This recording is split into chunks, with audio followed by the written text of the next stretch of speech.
बच्चों पिछली वाली वीडियो में वॉल्यूम नहीं आ रहा था, तो उसको थोड़ा सा मैं बता देता हूँ दोबारा से कि हम डिस्कस कर रहे थे यूजिंग मोनोटोनिसिटी। क्या डिस्कस कर रहे थे? फोर्थ वाला टाइप जो था रेंज का, वो हम डिस्कस कर रहे थे यूजिंग मोनोटोनिसिटी।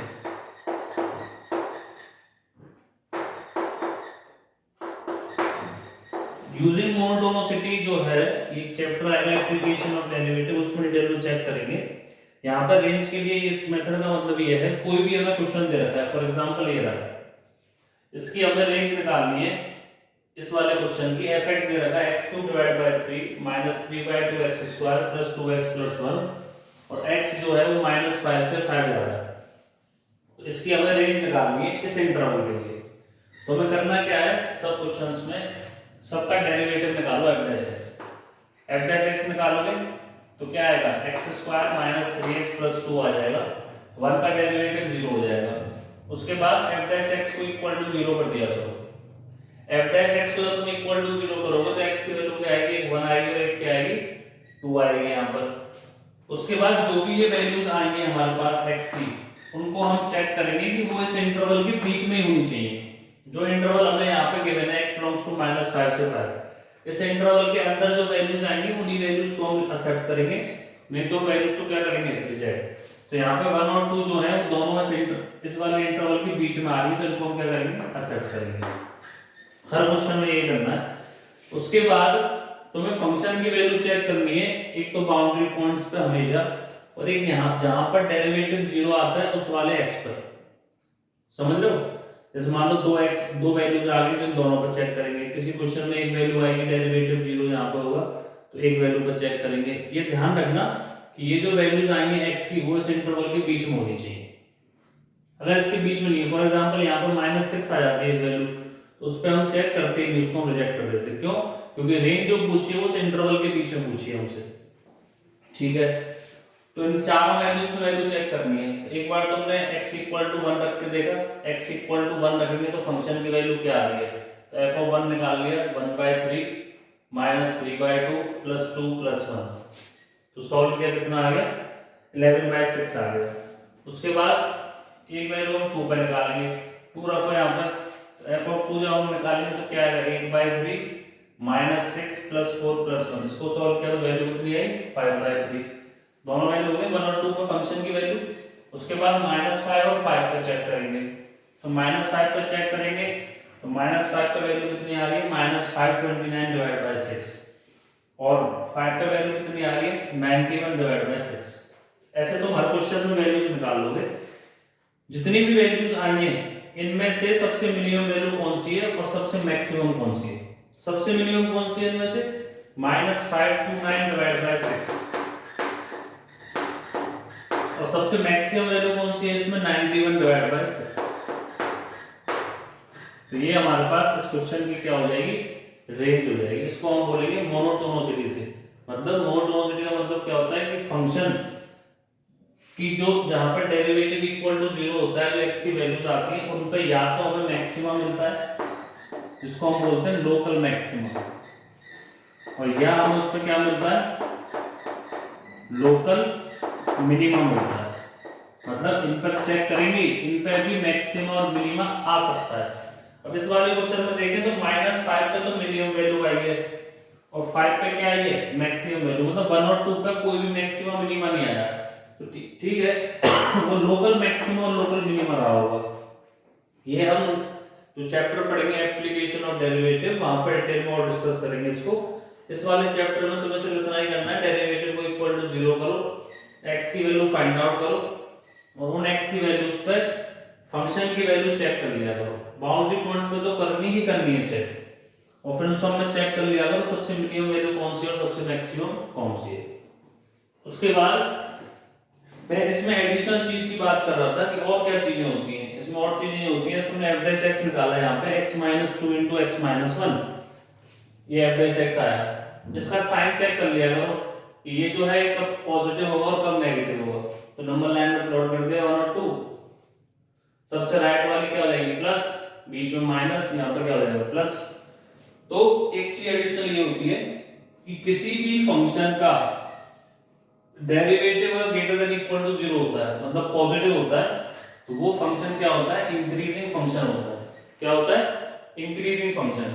इंक्रीजिंग फंक्शन का मतलब क्या है कि इंक्रीजिंग का मतलब हो जाता है हमारे पास कि अगर तुम इस टाइप से बना रहे हो तो देखो फंक्शन क्या होता है, इंक्रीज, मतलब x की वैल्यू बढ़ाने पर y की वैल्यू बढ़ती जा रही है। देख लो, तो इस फंक्शन को क्या बोलूंगा मैं, इंक्रीजिंग फंक्शन बोलूंगा। वो पता कैसे पड़ेगा हमें इंक्रीजिंग या नहीं है, जब किसी फंक्शन का डेरिवेटिव पॉजिटिव होगा तो उस केस में वो फंक्शन इंक्रीजिंग होगा।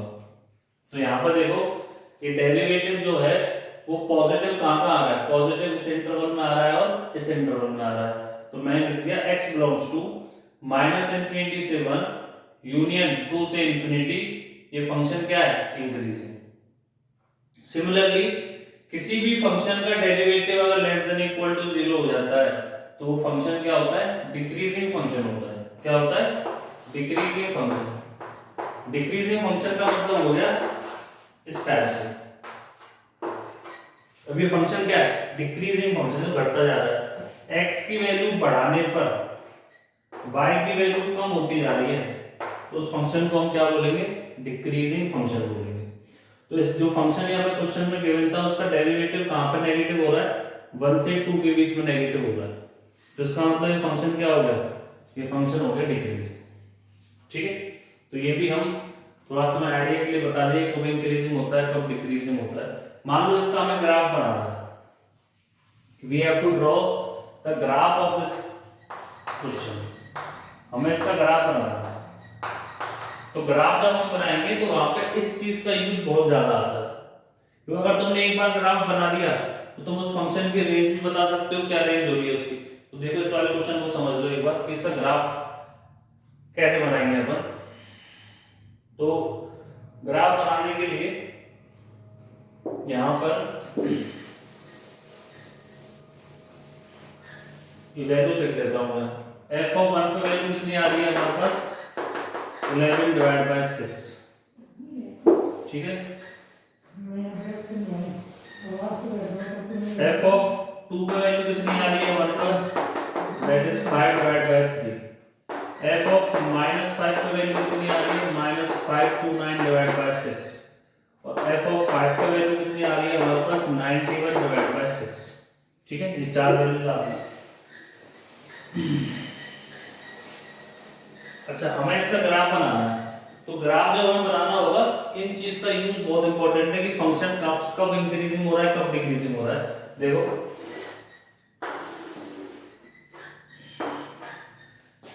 ये हमारे पास क्यूबिक पॉलिनोमियल है, क्यूबिक पॉलिनोमियल है, इनफिनिट रखोगे तो इंफिनिटी का क्यूब आएगा, वैल्यू इंफिनिटी हो जाएगी। और जब माइनस इंफिनिटी रखोगे तो वैल्यू कितनी आएगी, माइनस इंफिनिटी आएगी, माइनस इंफिनिटी का होल क्यूब। तो क्या हो जाएगा, वो माइनस इंफिनिटी हो जाएगा। f डैश x कहाँ का 0 हो रहा है, एक 1 पे हो रहा है और एक किस पे हो रहा है, 2 पे हो रहा है। ठीक है, अच्छा अब हमारे पास 1 पे वैल्यू कितनी आ रही है, 1 पे आ रही है 11 डिवाइड बाय 6। तो 11 बाय 6 मान लो यहाँ पे दे दिया, ये आ रही है 1 पे कितनी, 11 डिवाइड बाय 6। 2 पे कितनी आ रही है, 5 बाय 3। तो 2 पे मैंने ले लिया 5 बाय 3। ये वैल्यू कितनी है हमारे पास, 5 बाय 3। ठीक है, 0 पे वैल्यू कितनी आ रही है, 0 पे आ रही है 1। अब देखो तुम्हें पता है कि माइनस इंफिनिटी से लेकर 1 तक फंक्शन इंक्रीजिंग है, तो माइनस इंफिनिटी तो माइनस इंफिनिटी है और 1 तक फंक्शन क्या है, इंक्रीजिंग है। तो ग्राफ कैसे बनेगा, तुम्हें यहां से स्टार्ट करना है और यहां तक लेके जाना है इंक्रीज करते हुए, तो बीच में कहीं नीचे तो कहीं आएगा ही नहीं। तो एक ही केस पॉसिबल है, इस टाइप से रहा होगा ग्राफ, समझ लो ऐसे। ये वैल्यू हो गया हमारे पास 1, क्योंकि हमें इंक्रीजिंग ही बनाना है, यहाँ से माइनस इंफिनिटी से लेके 1 तक फंक्शन को क्या बनाना है, हमेशा हमें इंक्रीज करते हुए। अच्छा 1 से लेके 2 तक फंक्शन क्या है, डिक्रीजिंग है, फंक्शन क्या है, डिक्रीजिंग। तो 1 पे वैल्यू ये, 2 पे ये, तो ग्राफ डिक्रीज करते हुए ऐसे ही जाएगा बस, और कोई तरीका तो है नहीं। और फिर 2 से बड़े के लिए क्या है फंक्शन, इंक्रीजिंग। तो ये क्या हो गया इंक्रीजिंग। तो ये हमारे पास फंक्शन हो गया, ग्राफ हो गया। कैसे पता पड़ा? अब तुम कह रहे हो सर अगर हम ये चीज नहीं निकालते कब इंक्रीजिंग और कब डिक्रीजिंग है, तो क्या पता ग्राफ ऐसे जाके फिर ऐसे आ रहा हो फिर ऐसे जा रहा हो, कुछ भी हो सकता था। लेकिन हमने देख लिया कि भाई यहाँ से लेकर यहाँ तक फंक्शन को हमें हमेशा इंक्रीज करते हुए ले जाना है, कभी उसको डिक्रीज कराना ही नहीं है हमें। तो ये एक केस पॉसिबल है, बस और कोई केस पॉसिबल है ही नहीं। फिर हमें उसको डिक्रीज कराना है तो डिक्रीज के लिए ये पॉसिबल है, और फिर हमें उसको इंक्रीज कराना है फिर ये पॉसिबल है। अच्छा, हमसे जो रेंज पूछी है वो पूछी है -5 से 5 के बीच में। -5 पे ये रखें -5, -5 पे वैल्यू कितनी है? -5 to 9 डिवाइड बाय 6। और 5 पे वैल्यू कितनी है? 5 पे कोई ये वैल्यू नहीं होगी, ये कितनी आ रही है हमारे पास? 91 डिवाइड बाय 6। तो ग्राफ की जो रेंज पूछी है हमसे वो इस इंटरवल में पूछी है, यहां से लेकर यहां तक। तो यहां से लेकर यहां तक सबसे बड़ी वैल्यू कौन सी है? 91/6। सबसे मिनिमम वैल्यू कौन सी है? -5 to 9 डिवाइड बाय 6। तो इसकी रेंज क्या हो गई? -5 to 9/6 से लेकर 91 डिवाइड बाय 6। कुछ बच्चों को डाउट रहेगा कि सर आपने बताया था 1 और 2 जहां पर डेरिवेटिव को हम जीरो करते हैं, जो x की वैल्यूज आती है हमारे पास वो तो मैक्सिमम और मिनिमम होती है, वो लोकल मैक्सिमम और लोकल मिनिमम। लोकल मैक्सिमा का मतलब क्या होता है कि 1 पे जो वैल्यू है वो अपने आसपास वाली वैल्यू से बड़ी है, तो बड़ी है देख लो, इसके आजू बाजू वैल्यू छोटी रहेगी, और 2 पे जो वैल्यू है वो आजू बाजू से क्या रहेगी? छोटी रहेगी। तो ये इसको हम बोलेंगे it is local minima. Application of derivative में पढ़ते हैं अपन, यहाँ मैं बस तुम्हें आइडिया के लिए बता रहा हूँ। उसको क्या बोलेंगे अपन? Local maxima. कॉपी में लिख लेना इसको अच्छे से, ठीक है। अच्छा, इस क्यूबिक, अब तुमसे पूछता है इस इक्वेशन के रूट्स कितने आ रहे हैं? इस इक्वेशन के रूट्स कितने आ रहे हैं? ये एक ही बार एक्स एक्सिस को कट कर रहा है बस यहाँ पर, तो इसका एक ही रियल रूट है। कितने रूट है? 1 रियल, 2 क्या हो गया हमारे पास? इमेजिनरी। एक्स एक्सिस को जितनी बार कट करता है कोई भी फंक्शन उतने उसके क्या होते हैं हमारे पास? रूट्स होते हैं। तो एक बार अगर आपने ग्राफ बना लिया फिर तो हम बहुत सारी चीजें उसके बारे में बता सकते हैं, उसके रेंज के बारे में बता सकते हैं, रूट्स के बारे में बता सकते हैं। फंक्शन इंक्रीजिंग और डिक्रीजिंग वाला कंसेप्ट ये है। क्या कंसेप्ट है? कोई भी फंक्शन उसका डेरिवेटिव निकालो, जहां पे वो डेरिवेटिव पॉजिटिव होगा मतलब उसका f'(x), तो वो फंक्शन क्या हो जाएगा? इंक्रीजिंग। और जहां पे डेरिवेटिव नेगेटिव होगा वो फंक्शन क्या हो जाएगा हमारे पास? डिक्रीजिंग। इसको बोलते हैं हम, पूरी चीज जो हमने पढ़ी है इसको बोलेंगे यूजिंग मोनोटोनिसिटी। मोनोटोनिसिटी की मदद से मैंने रेंज निकालना सीखा। मैंने यहाँ पर क्या है मोनोटोनिसिटी? फंक्शन का डेरिवेटिव को जीरो कर दो, x की वैल्यूज को फाइंड आउट करो, और उन x की वैल्यूज पे और बाउंड्री पॉइंट्स पे फंक्शन की वैल्यू चेक कर लो। मिनिमम आ रहा है वो मिनिमम, जो मैक्सिमम आ रहा है सब में उसको क्या बोल देंगे? मिनिमम से मैक्सिमम क्या हो जाएगी? उसकी रेंज हो जाएगी। आई थिंक सबको क्लियर हो गया है। नेक्स्ट जो मेथड है, 4 मेथड हो गए हमारे पास रेंज के। 5वां मेथड है range of piecewise function. Range of piecewise function.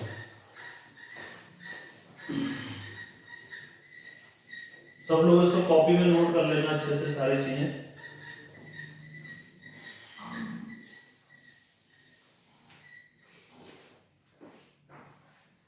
Next is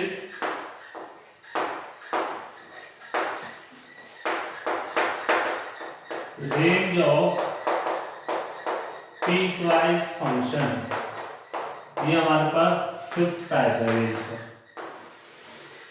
piecewise function कौन से होते हैं? जो बीच बीच में ब्रेक होते हैं। पीस वाइज, जैसे ग्रेटेस्ट इंटीजर हो गया, वो क्या है? पीसवाइज फंक्शन है। फ्रैक्शन पार्ट क्या है? Piecewise function. For example we have to find the range of the function x की power greatest integer of x, और x यहाँ पे 0 से 3 जा रहा है। जब x हमारे पास 0 से 3 जा रहा है उस केस में उस फंक्शन की क्या बतानी है? हमें रेंज बतानी है। तो ये पीसवाइज फंक्शन हो गया, greatest integer of x। Piecewise मतलब जब x 0 से 1 जाएगा तो इसकी वैल्यू 0 रहेगी, 1 से 2 में इसकी वैल्यू क्या रहेगी? 1 रहेगी, 2 से 3 में इसकी वैल्यू क्या रहेगी? 2 रहेगी। तो तो इसको मुझे ब्रेक करना पड़ेगा अलग अलग। तो इसको हम क्या बोलते हैं, इस टाइप के क्वेश्चंस को, they are piecewise function. तो यहाँ पर हम एक एक कर करेंगे। जैसे ग्रेटेस्ट इंटीजर आया तो सबसे पहले मैं बोलूंगा सर x जब 0 से 1 जा रहा है, x जब 0 से 1 जा रहा है उस केस में ग्रेटेस्ट इंटीजर ऑफ x की वैल्यू कितनी हो जाएगी, 0। तो इसका मतलब जो हमें फंक्शन मिलेगा fx, तो क्या मिलेगा हमें, वो मिलेगा x की power 0 that is equal to 1। ठीक है। उसके बाद दूसरा, जब x हमारे पास 1 से 2 जाएगा, जब x 1 से 2 जाएगा उस केस में ग्रेटेस्ट इंटीजर ऑफ x की वैल्यू क्या हो जाएगी, हमारे पास 1 हो जाएगी। ग्रेटेस्ट इंटीजर ऑफ x अगर 1 होगा तो फंक्शन क्या हो जाएगा उस केस में, fx हो जाएगा x की पावर 1 मतलब x। तो हमें इस फंक्शन की रेंज निकालनी है, fx इक्वल टू x की रेंज निकालनी है 1 से 2 में। तो 1 से 2 में इसकी ये y इक्वल टू x एक स्ट्रेट लाइन है, y इक्वल टू x एक स्ट्रेट लाइन है पासिंग थ्रू ओरिजिन, ये लाइन है। 1 पे वैल्यू कितनी आती है 1, और 2 पे वैल्यू कितनी आ जाएगी 2। तो इसकी हमें रेंज निकालनी है कब, जब x 1 से 2 जाता है। तो इसकी रेंज क्या हो जाएगी हमारे पास, क्लोज 1 से ओपन 2। x जब 1 से 2 जा रहा है तो 1 पे मिनिमम आ रही है और 2 पे क्या आ रही है, मैक्सिमम। 2 पे यहाँ पे ओपन है तो यहाँ पे मैं 2 लगा दिया, और 1 पे क्लोज है तो यहाँ पे क्या लगा दिया, क्लोज। तीसरा, जब x हमारे पास 2 से 3 जा रहा है, जब x हमारे पास 2 से 3 जाएगा उस केस में ग्रेटेस्ट इंटीजर ऑफ x कितना हो जाएगा, हमारे पास 2 हो जाएगा। 2 से 3 में ये वैल्यू कितनी हो जाएगी 2। तो फंक्शन क्या मिलेगा हमें, fx हमें मिलेगा x स्क्वायर। क्या मिलेगा, x स्क्वायर। तो हमें fx equal to x square की रेंज निकालनी है जब x 2 से 3 जा रहा है। तो x जब 2 से 3 जा रहा है उस केस में ये y equal to x square है। ये ग्राफ क्या है, y equal to x square is a parabola opening upward whose roots are 0। तो 2 पे ये है और 3 पे ये है। तो यहाँ पर देख सकते हैं ग्राफ से पता पड़ रहा है कि 2 से 3 में मिनिमम वैल्यू कब आएगी, जब x की वैल्यू 2 होगी। मैक्सिमम वैल्यू कब आएगी, जब x की वैल्यू क्या होगी, 3 होगी। तो एक बार 2 पुट कर दो, तो 2 पुट करेंगे तो वैल्यू क्या आ रही है 4, और 3 पुट करने पे क्या आ रही है 9। तो हम बोलेंगे इस वाले इंटरवल में फंक्शन की जो रेंज रहेगी वो क्लोज 4 से 9 रहेगी। इस वाले इंटरवल में फंक्शन की रेंज जो रहेगी वो 1 से 2 रहेगी, और इस वाले इंटरवल में फंक्शन की रेंज जो है वो सिर्फ 1 रहेगी। हमसे पूछ रहा है इस पूरे फंक्शन की रेंज जब x 0 से 3 जा रहा है, तो 3 पे क्लोज है, तो 3 पे हमारा रह रहा है अभी, तो 3 पे और चेक कर लेते हैं। 3 से ज्यादा तो हमें लेना ही नहीं है। क्यों नहीं लेना, क्योंकि वहां फंक्शन में हमसे 0 से 3 तक के अंदर की रेंज पूछ रहा है बस। तो यहाँ पे अपन आखिरी केस में क्या करेंगे, अपन x की वैल्यू 3 लेंगे। x इक्वल टू 3 होगा तो ग्रेटेस्ट इंटीजर ऑफ x कितना हो जाएगा 3। उस केस में फंक्शन क्या हो जाएगा हमारे पास x3। x बराबर 3 पे इसकी वैल्यू कितनी आ रही है, at x equal to 3 fx कितना आ रहा है 3 3 9 3 27। तो हम बोलेंगे इसकी जो रेंज होगी हमारे पास पूरे फंक्शन की जो रेंज होगी दैट इज क्लोज 1 से ओपन 2 यूनियन क्लोज 4 से ओपन 9 यूनियन 27 एक एलिमेंट। ये हमारे पास आंसर है इस क्वेश्चन। समझ में आया। इन सब फंक्शंस को हम बोलते हैं पीस वाइज फंक्शन, जहां पर ब्रेक होता है फंक्शन बार बार। तो हमने कैसे किया, जो इंटरवल हमें गिवन है उस इंटरवल में ग्रेटेस्ट इंटीजर की वैल्यू अलग अलग होती है। अलग अलग कैसे होती है वो ब्रेक कर लिया। 0 से 1 के लिए अलग ब्रेक कर लिया, 1 से 2 अलग ब्रेक कर लिया, 2 से 3 अलग ब्रेक कर लिया, और 3 पे वैल्यू अलग निकाल ली। 0 से 1 में चेक कर लिया कि फंक्शन की वैल्यू क्या आ रही है। 1 से 2 में फंक्शन की रेंज चेक कर ली, ये आ रही है। 2 से 3 में फंक्शन की वैल्यू चेक कर ली, 4 से 9 जा रही है। इन सबको मिला देंगे बस। इसको हम बोलेंगे पीस वाइज फंक्शंस की रेंज ये होगी। फॉर एग्जांपल सेकंड क्वेश्चन है fx equal to cos inverse greatest integer of x square minus x। जैसे इसकी रेंज निकालनी है हमें, ठीक है, तो इसकी रेंज निकालनी है हमें, तो हमें पहले ये देखना पड़ेगा कि x स्क्वायर माइनस x कहां से कहां जाता है। पहले तो इसकी रेंज निकालनी पड़ेगी, फिर उसका ग्रेटेस्ट इंटीजर लगा दिया तो उसमें ग्रेटेस्ट इंटीजर की वैल्यू निकालनी पड़ेगी, और फिर बाहर क्या लगा हुआ है cos इनवर्स। ये मैं पिछले वीडियोस में बता चुका हूं, इनवर्स फंक्शन जो रहते हैं हमारे पास उनकी डोमेन और रेंज के बारे में। cos इनवर्स के अंदर वैल्यू कहां से कहां तक जाती है, -1 से 1 तक जाती है। उसकी डोमेन क्या होती है हमारे पास cos इनवर्स की, पिछली वाली वीडियो में अगर तुम देखा होगा तो वहां पे मैंने सारे फंक्शंस की डोमेन और रेंज के बारे में बताया था इनवर्स की। तो यहाँ पे x स्क्वायर माइनस x मतलब cos इनवर्स के अंदर जो वैल्यू जाएगी वो कहां से कहां जाएगी, -1 से 1। तो पहले तो हम करते हैं कि x स्क्वायर माइनस x जो है इसकी रेंज क्या है, तो सबसे अंदर तो यही आ रहा है, तो इसकी रेंज जो रहेगी हमारे पास बच्चों वो रहेगी -d/4a से लेकर इंफिनिटी।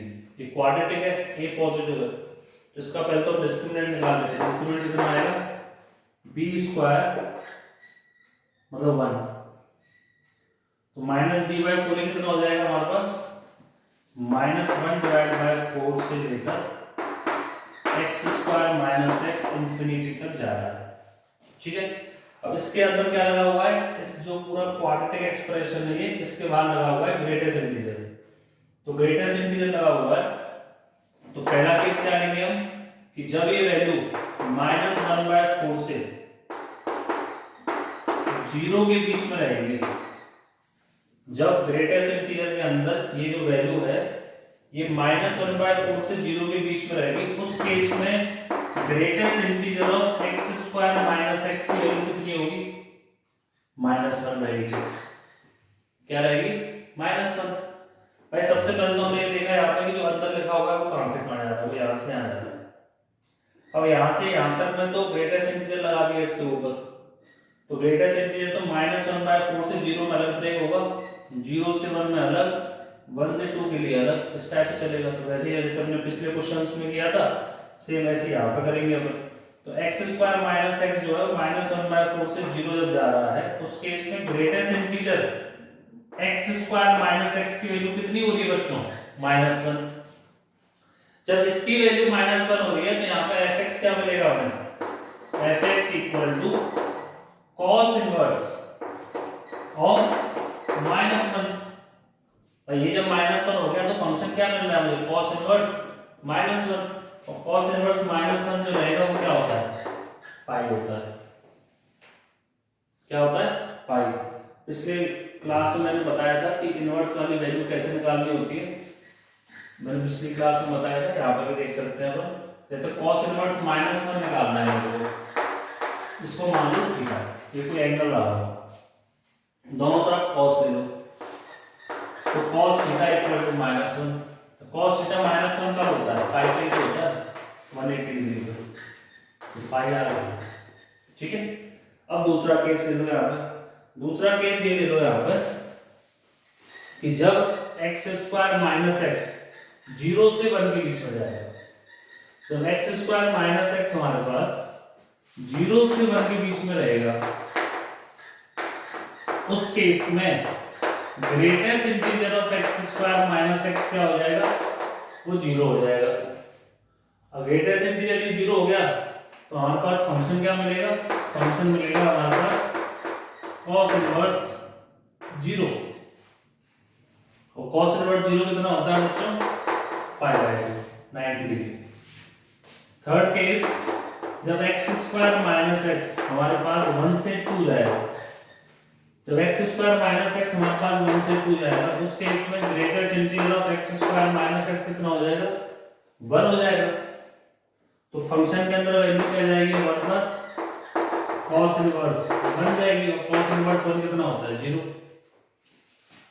जैसे ही तुम यहाँ पर उससे अगला वाला स्टेप लिखोगे कि 2 से 3 लिखोगे तो ग्रेटेस्ट इंटीजर की वैल्यू कितनी हो जाएगी, 2 हो जाएगी, और cos इनवर्स तो वैल्यू 2 कभी लेगा ही नहीं, तो cos इनवर्स की वैल्यू कॉस इनवर्स के अंदर जो वैल्यू होनी चाहिए वो -1 से 1 के बीच में वैल्यू होनी चाहिए, वो उसकी डोमेन ही होती है।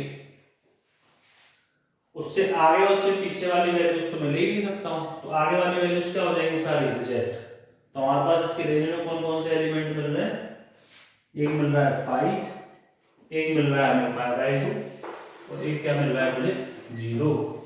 तो इसकी जो रेंज हो जाएगी बच्चों, रेंज जो होगी वो क्या होगी 0, π/2 एंड पाई, ये आंसर।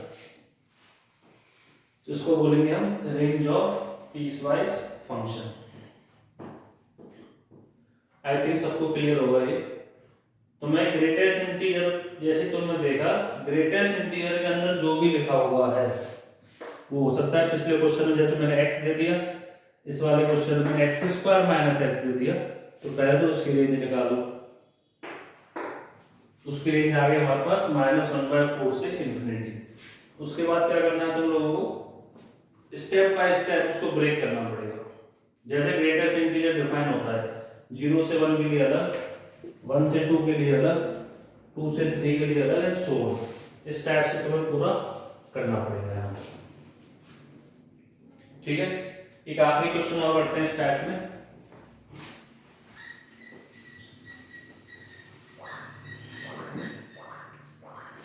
अगला क्वेश्चन है, we have to find the range of the function f(x) equal to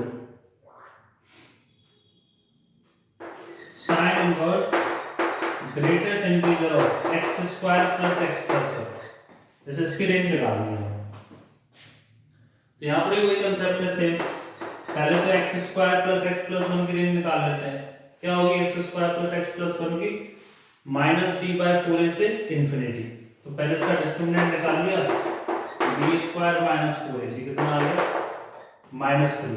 तो हम बोलेंगे यहाँ पर कि x² + x + 1 जो है वो 3/4 से इन्फिनिटी जा रहा है। कहां से कहां जा रहा है, 3/4 से इन्फिनिटी।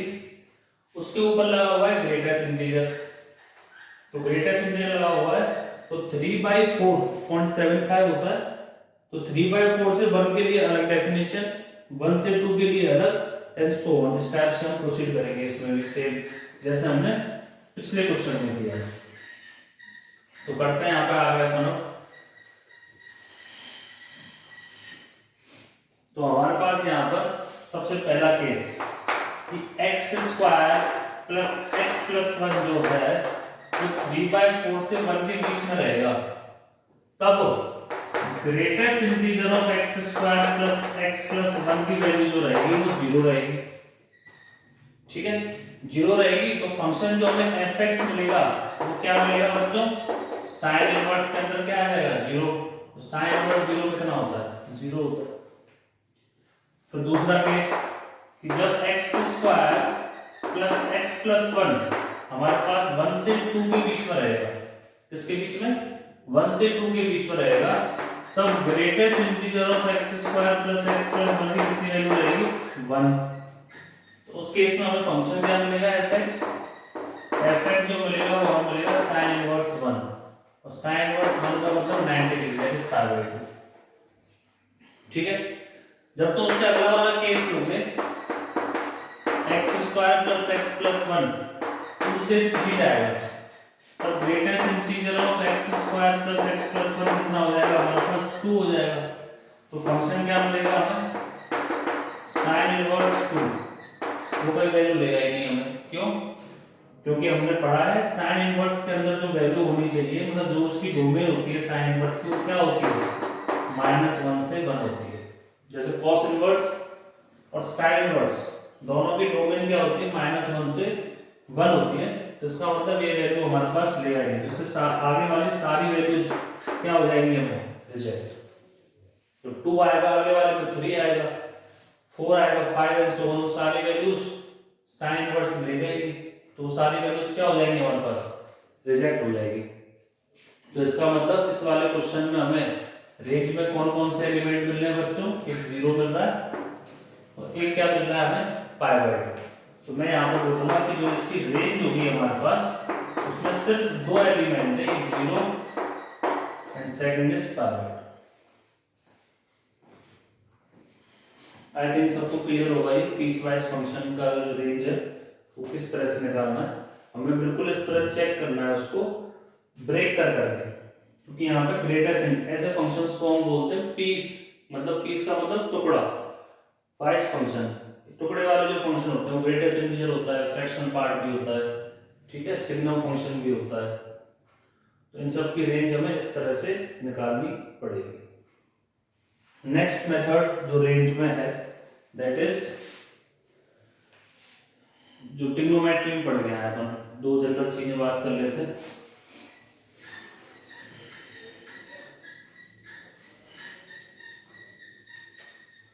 इलेवेंथ क्लास में बताए थे रेंज ऑफ जो हमारे पास सिक्स्थ है वो है a sin theta plus b cos theta. इसकी रेंज हम जानते हैं, तो range of a sin theta plus b cos theta, इसकी रेंज क्या होती है सब लोगों को पता होगा, 11th में ट्रिग्नोमेट्री में आता है। It is minus under root a square plus b square से plus under root a square plus b square.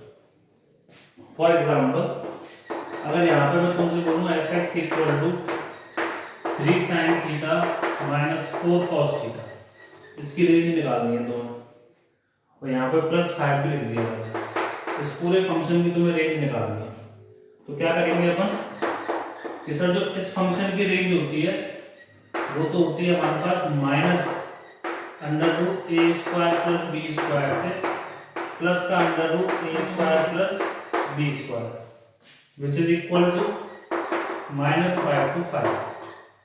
ठीक है, ये तो हो गया हमारे पास यहाँ से लेके यहाँ तक के फंक्शन की रेंज। उसमें क्या करना है +5, तो उसमें +5 करना है तो इस पूरे में +5 कर देते हैं, तो क्या आ जाएगी, तो हम बोलेंगे यहाँ पर range of 3 sin theta minus 4 cos theta plus 5 की रेंज क्या हो जाएगी, जब इसकी रेंज -5 से 5 है तो इस पूरे में +5 करना है मुझे, इसमें +5 करना है, 0 से 10 ये आंसर होता है। तो ये हम पढ़ चुके हैं, वही चीजें हैं यहाँ पर। 3 sin theta minus 4 cos theta plus 5 की रेंज क्या हो जाएगी हमारे पास 0 से 10 हो जाएगी। लास्ट है हमारे पास यूजिंग AMGM, ये हम सीक्वेंस सीरीज में पढ़ चुके हैं। रेंज का जो लास्ट है हमारे पास that is using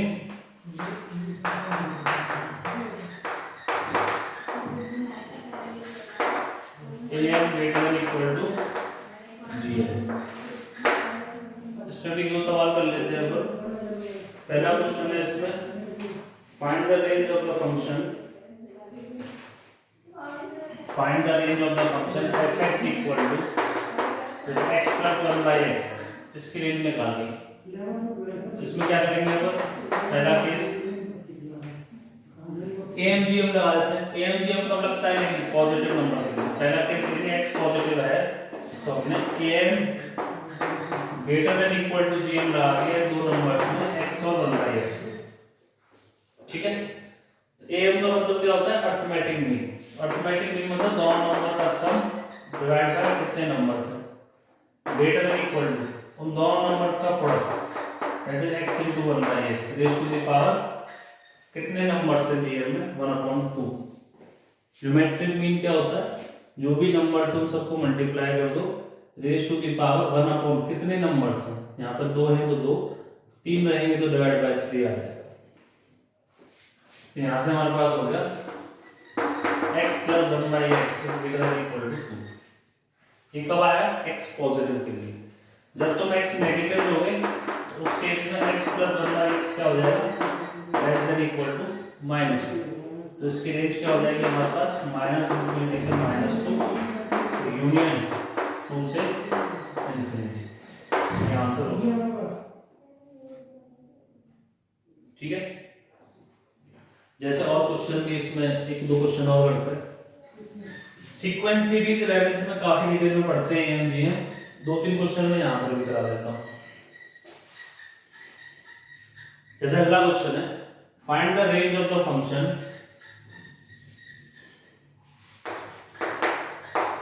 f(x) equal to x square plus 1/1 plus x square. ये फंक्शन है, इसकी रेंज निकालनी है। तो हम यहाँ पे क्या बोलेंगे, अगर तुम सीधा इन दो नंबर्स पे am लगाओगे तो ये आ जाएगा, लेकिन जब तुम gm लगाओगे इन दोनों नंबर्स पे तो वेरिएबल कैंसिल नहीं होगा ना। तो gm की बात करोगे, gm में क्या करोगे, एक्स स्क्वायर को मल्टीप्लाई करोगे 1/1 प्लस एक्स स्क्वायर से, तो कैंसिल तो होगा ही नहीं क्योंकि कांस्टेंट टर्म तो आ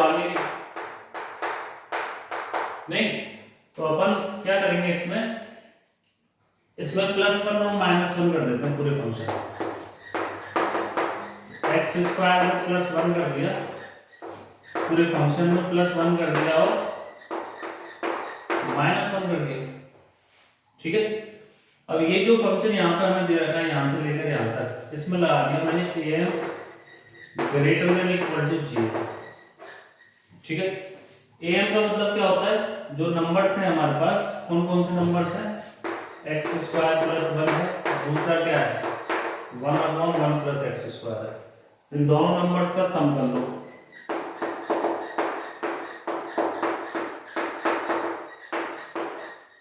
डिवाइड बाय कितने नंबर्स हैं 2, is greater than equal to इन दोनों नंबर्स का प्रोडक्ट, मतलब 1 प्लस एक्स स्क्वायर को मल्टीप्लाई करना है 1/1 प्लस एक्स स्क्वायर, और इसकी पावर क्या लगा दो 1/2।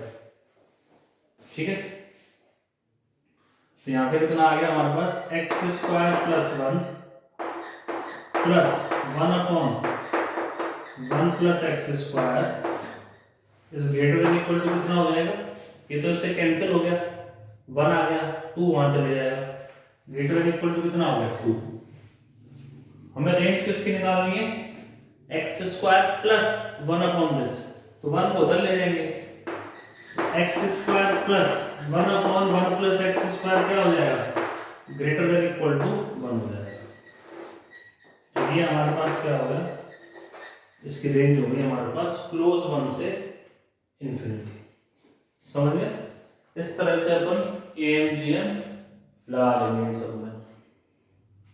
आई थिंक सबको क्लियर होगा ये, क्योंकि यहाँ पे तुम सीधा अगर लगाओगे तो gm में कैंसिल नहीं होगा वो, तो उसके लिए हमने क्या किया, +1 कर दिया और -1 कर दिया, और फिर हमने am gm लगा दिया। am का मतलब क्या होता है, अरिथमेटिक मीन का मतलब जो नंबर्स हैं उनका सम डिवाइड बाय 2। gm का मतलब क्या होता है, उन नंबर्स का प्रोडक्ट, जो भी नंबर्स हमने लिए रेज टू द पावर कितने नंबर्स। एक आखिरी क्वेश्चन और करते हैं इस पे, find the range of the function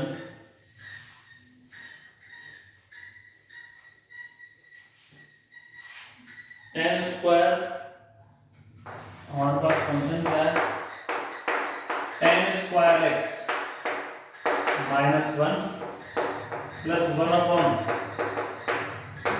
plus tan square x। जैसे ये है, इसमें भी इस तरह से कंसेप्ट चलेगा, भाई gm में ये कैंसिल तो होंगे नहीं, तो उसके लिए मुझे क्या करना पड़ेगा, +1 कर दूं इस फंक्शन को और -1 कर दूं, तो +1 करूंगा मैं, तो tan स्क्वायर x +1 को एक टर्म ले लिया, और दूसरा टर्म ये हमारे पास पहले से लिखा ही हुआ है, और -1 करूंगा तो यहाँ पे क्या आ जाएगा, -2 आ जाएगा। ठीक है, अब मैं क्या करूंगा, यहाँ पर am greater than equal to gm लगा दूंगा इन नंबर्स में, एक तो 1 प्लस tan स्क्वायर x में, और दूसरा 1/1 प्लस tan स्क्वायर x में। अगर तुम ये लगा दोगे इसमें, am का मतलब क्या होता है, दोनों नंबर्स का सम, जो भी दो नंबर हमें दे रखे हैं इन दोनों नंबर्स का सम